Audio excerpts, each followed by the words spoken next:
ஒரே நாடு ஒரே தேர்தல் தொடர்பான ராம்நாத் கோவிந்த் குழுவின் பரிந்துரைகளுக்கு மத்திய அமைச்சரவை ஒப்புதல். துடிப்பான ஜனநாயகமாக இந்தியாவை மாற்றும் நடவடிக்கை என பிரதமர் நரேந்திர மோடி பெருமிதம்.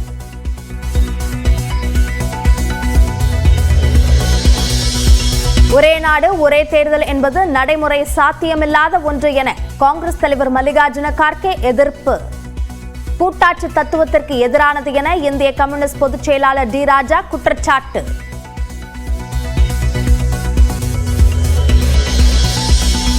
குரூப் 4 தேர்வுக்கான பணியிடங்களை அதிகரிக்க அரசுக்கு அதிமுக பொதுச் செயலாளர் EPS வலியுறுத்தல். 20,000 காலி பணியிடங்கள் இருப்பதாகவும் எக்ஸ் தளத்தில் பதிவு.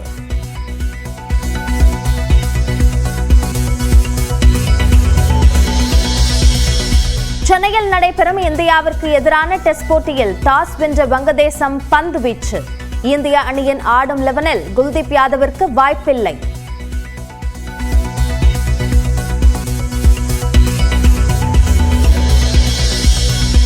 சென்னை சேப்பாக்கத்தில் 200 ரூபாய் டிக்கெட் பெற்றது போட்டியை காண ரசிகர்கள் ஆர்வம். அதிகாலை முதல் வரிசையில் நின்று டிக்கெட் பெற்றனர்.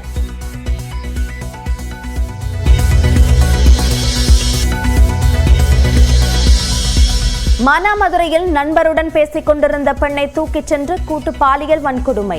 5 பேர் கொண்ட கும்பலுக்கு காவல்துறையினர் வலைவீச்சு.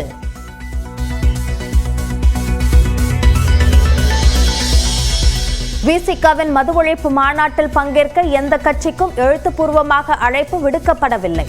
முறைப்படி அழைத்தால் கட்சி நிர்வாகிகளிடம் பேசி முடிவு செய்யப்படும் என எடப்பாடி பழனிசாமி கூறிய நிலையில் திருமாவளவன் விளக்கம்.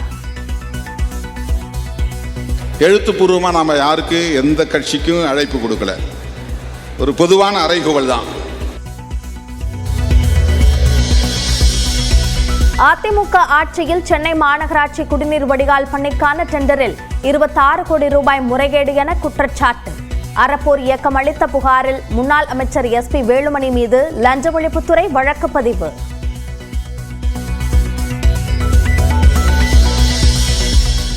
ஜெகன்மோகன் ஆட்சியில் திருப்பதி லட்டு பிரசாதத்தில் விலங்குகளின் கொழுப்பு பயன்படுத்தப்பட்டதாக முதலமைச்சர் சந்திரபாபு நாயுடு குற்றச்சாட்டு.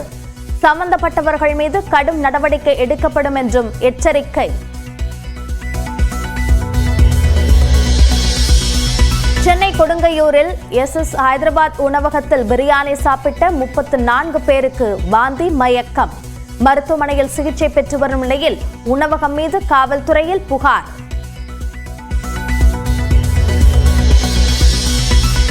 திருச்சி NITயில் MCA முதலாம் ஆண்டு படித்து வந்த மாணவியை காணவில்லை என புகார். ஏற்கனவே விடுதியில் பெண்களுக்கு பாதுகாப்பு இல்லை என புகார் எழுந்த நிலையில் மாணவியை தீவிரமாக தேடி வரும் போலீசார்.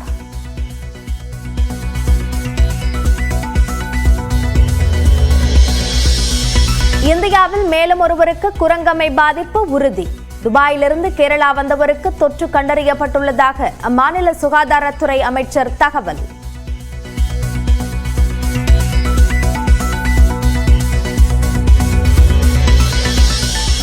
இணையத்தில் கசிந்த ரஜினியின் கூலி திரைப்பட காட்சி.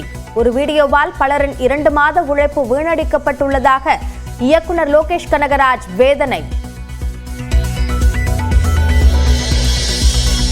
லெபனானில் பேஜர்களை தொடர்ந்து ஹிஸ்புல்லா அமைப்பினரின் வாக்கி டாக்கி கருவிகள் வெடித்து சிதறியதில் 20 பேர் உயிரிழப்பு. சைபர் தாக்குதலின் பின்னணியில் இஸ்ரேலின் உளவு அமைப்பு இருப்பதாக ஹிஸ்புல்லா சந்தேகம்.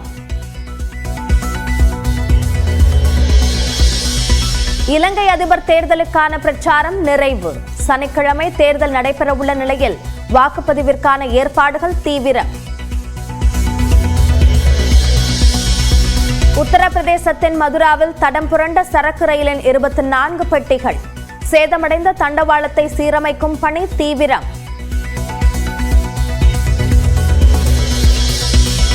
ராஜஸ்தானில் ஆழ்துளை கிணற்றில் சிக்கிய 2 வயது பெண் குழந்தை. 15 மணி நேரமாக தொடரும் மீட்பு பணி.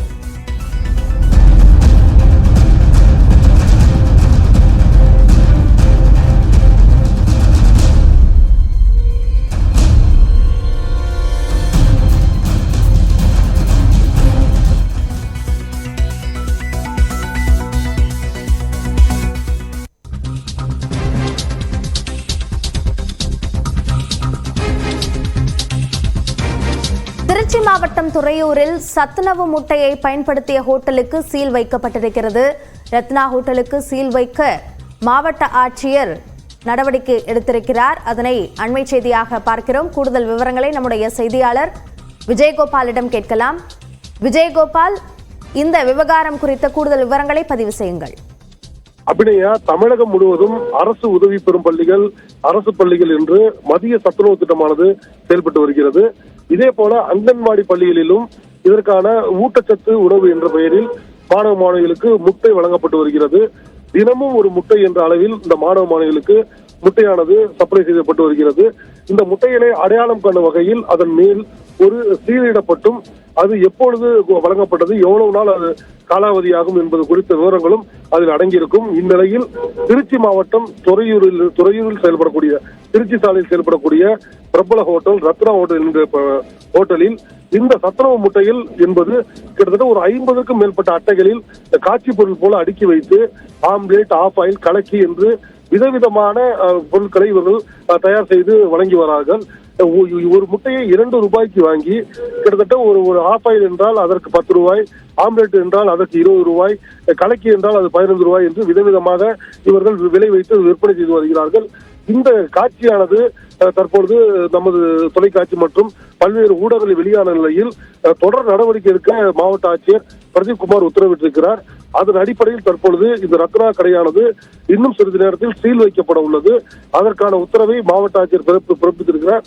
இதற்காக அங்குள்ள துறையூர் வட்டாட்சியர் மற்றும் இந்த சத்துணவு பொறுப்பாளர் ஆகியோர் அங்கு சென்றிருக்கிறார்கள். மேலும் இந்த முட்டைகள் என்பது ஊட்டச்சத்து பிரிவுக்கு வழங்கப்படும் முட்டையில் இருந்து வழங்கப்பட்டதா அல்லது மற்றபடி அந்த பள்ளிகளுக்கு வழங்கக்கூடிய முட்டையிலிருந்து வந்ததா என்பது குறித்தெல்லாம் ஒரு தீவிர ஆய்வு மேற்கொண்டு வருகிறார்கள். அதன் அடிப்படையில் அடுத்தடுத்த நடவடிக்கைகள் இருக்கும் என்று மாவட்ட ஆட்சியர் தரப்பில் நமக்கு தகவல் தெரிவிக்கப்பட்டிருக்கிறது. அப்படியா, பள்ளி மாணவர்களுக்கான அந்த சத்துணவு முட்டை ஹோட்டலில் பயன்படுத்தப்பட்டது தொடர்பான விசாரணை முடுக்கிவிடப்பட்டிருக்கிறது. சார்ந்த கூடுதல் விவரங்களுக்கு நன்றி விஜயகோபால்.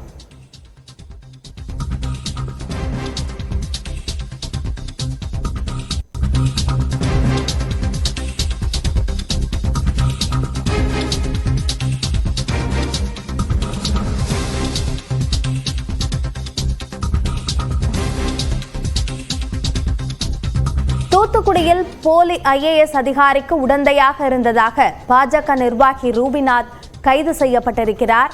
பாஜக நெல்லை மாவட்ட இலக்கிய அணி தலைவர் ரூபிநாத்தை சிப்காட் காவல்துறையினர் கைது செய்திருக்கின்றனர்.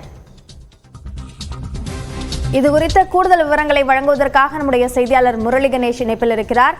முரளி கணேஷ், இப்போ எந்த அடிப்படையில் இவர் கைது செய்யப்பட்டிருக்கிறார்? இந்த விவகாரம் சார்ந்த பின்னணியையும் பதிவு செய்யுங்கள்.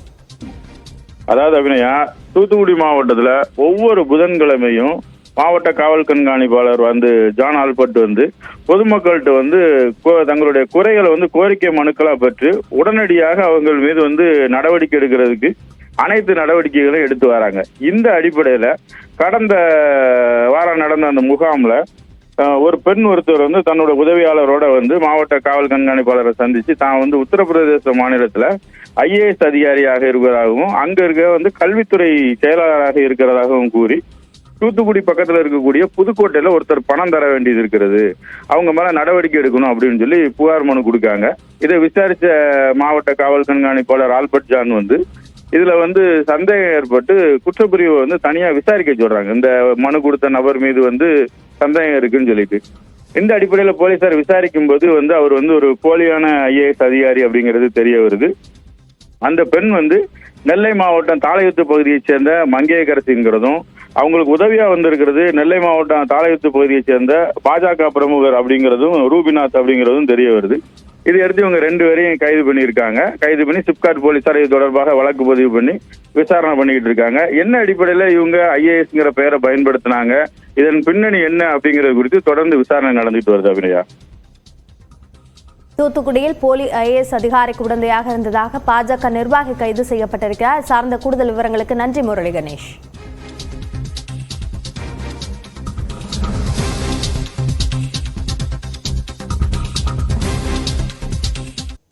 ஒரு நாடு ஒரே தேர்தல் முறை நடைமுறைக்கு சாத்தியமில்லாதது என்று திமுக, காங்கிரஸ், மதிமுக, மார்க்சிஸ்ட் கம்யூனிஸ்ட் கட்சிகள் எதிர்ப்பு தெரிவித்துள்ளன.